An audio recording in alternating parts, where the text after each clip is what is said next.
The kitchen smelled like reheated turkey. I dropped my suitcase by the door and called out. Silence. No laughter, no chaos, no family. Just Grandma at the table, hunched over, picking at cold stuffing with trembling hands. In front of her, a folded note. I read it once, twice. My pulse slowed, not quickened. Spent your $10,000 loan on a family cruise. Take care of her. Signed with my mother's neat, careless handwriting. That was it. 10,000 gone, my savings, my trust, and Grandma abandoned like a piece of furniture no one wanted to move. She looked up at me, eyes sharp despite her frail body. "We'll fix this," she whispered. I didn't say a word, I just nodded, because fixing it was already unfolding in my mind. The loan wasn't charity, it was an investment. I gave it willingly months ago, believing their story about overdue bills, believing blood meant loyalty. But then the dinner started without me, the family chats that went silent when I walked in. The new clothes, the upgraded phones, the smug avoidance when I asked about repayment. I should have known. The betrayal wasn't sudden, it was a slow leak I ignored. The cruise was just the final insult. I spent the first night drafting, not letters, not pleas. Papers, contracts. I pulled out my laptop and began constructing a repayment agreement they'd never escape. I had proof, bank transfers, text messages where they promised to return the money, my grandmother as witness. Step 1, secure the debt. Step 2, weaponize the guilt. Step 3, hit where it hurt, their reputation. Grandma watched me type in silence. She didn't ask questions, didn't protest. She just sipped her tea and smiled faintly. "About time," she murmured. I kissed her forehead. She was the only one who never lied to me. 4 days later, they returned, sunburned, laughing, arms loaded with duty-free bags.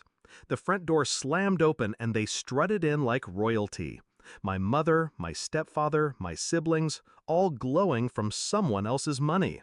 Then they saw me, sitting at the table with Grandma, papers spread out neatly in front of me. The laughter died fast.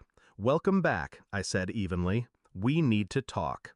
My mother tried the usual performance. Tears welling, voice trembling. "We didn't mean—" I slid the papers forward. "Sign." Her eyes widened. The contract was simple, a legally binding repayment schedule. 10,000 with interest. Miss one payment and their assets, joint accounts, the car, even the cruise tickets, could be seized. I'd already had it notarized, already filed it. All I needed were signatures to complete the chain. My stepfather's face went red. "This is ridiculous! You wouldn't—" I cut him off with a smile. "I already did. The court date's set, but if you sign now, we can avoid embarrassment." I let the word embarrassment hang. They knew exactly what it meant. The neighbors, the church, his business partners. They glanced at each other. Anger, fear, calculation. Grandma coughed softly, her fork clinking against the plate. "Sign it," she said, voice steady. "For once in your lives, do something right." And they did, one by one, with shaking hands. But I wasn't done. I reached into my bag and pulled out the second set of papers, a guardianship agreement. Effective immediately, I held full legal authority over Grandma's care, medical, financial, personal. Their jaws dropped. "Since you left her here," I said quietly, "you won't be burdened. I'll handle everything. Which means no more dipping into her pension, no more signing her checks. She's mine now." Grandma squeezed my hand. They erupted. Shouts, protests, accusations. I stayed calm. I let them flail, let the fury burn itself out. Then I delivered the final cut. I've drafted one more letter. To every relative, every friend, every client you've ever bragged to. Detailing how you stole from me, how you abandoned Grandma at Christmas to sip cocktails on a cruise.